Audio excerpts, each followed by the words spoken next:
बेहद के बेहद की परम परम परम महाशांति है, महाशांति है, महाशांति है। आज मैं विशेष नष्टोमोह की स्टेज पर कुछ 2 शब्द बच्चों को बताना चाहती हूँ कि नष्टोमोह की स्टेज क्या होती है। मोह भी एक विकार का ही रूप है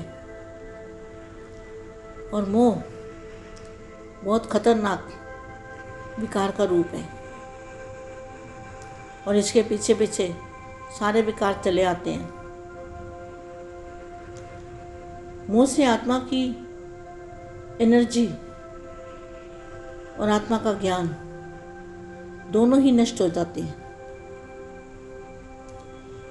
एनर्जी कैसे नष्ट होती है? जिससे तुम मोह करते हो वो कैसी आत्मा है? अगर उसमें आपका मोह है तो वो आत्मा आपकी जो एनर्जी है, आत्मिक शक्ति है, जो आपने कमाई की है, वो सारी कमाई को चूस लेगी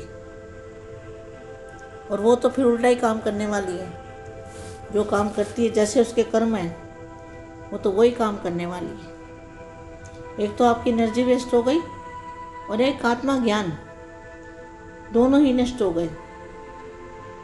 सारी ताकत उस आत्मा में चली गई जिसको आप मोह करते हो, जिसको आप याद करते हो।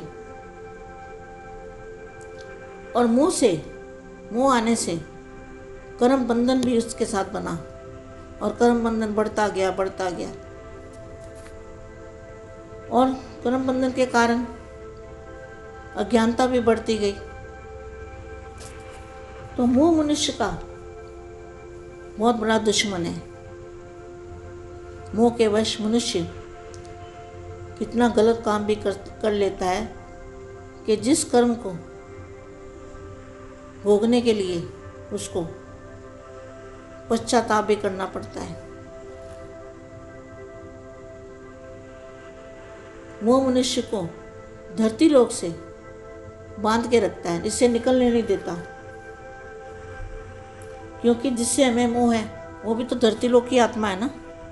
और धरती लोक की भी आत्मा कैसी है वो तो आपको पता है। जिससे मोह कर रहे हो वो आत्मा का क्या उसके संस्कार हैं और क्या उसके कर्म हैं, वो तो आपको जो मोह करता है उसको तो पता ही होगा।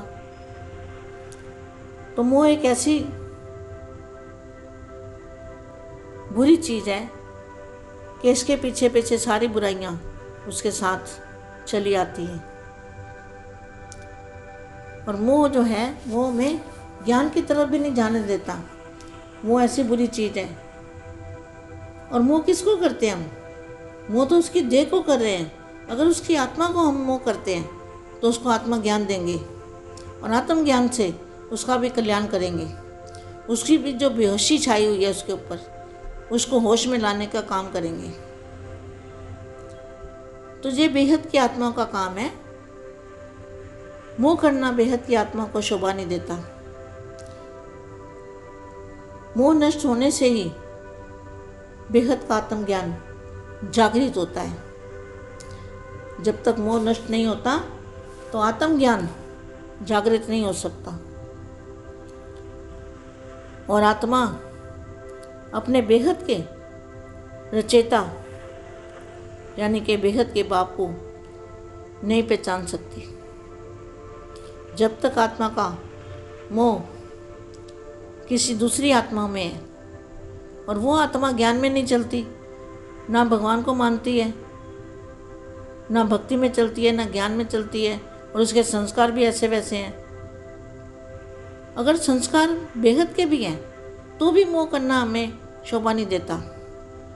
क्योंकि हर आत्मा के कर्म अपने अपने हैं, हर आत्मा का पुरुषार्थ भी अपना अपना है। एक दूसरे से किसी का भी पुरुषार्थ नहीं मिलता। इवन माँ का बच्चे से नहीं मिलता, बच्चे का माँ से नहीं मिलता। तो संस्कार और स्वभाव संस्कार सबके अलग अलग हैं, पुरुषार्थ भी सबका अलग अलग है।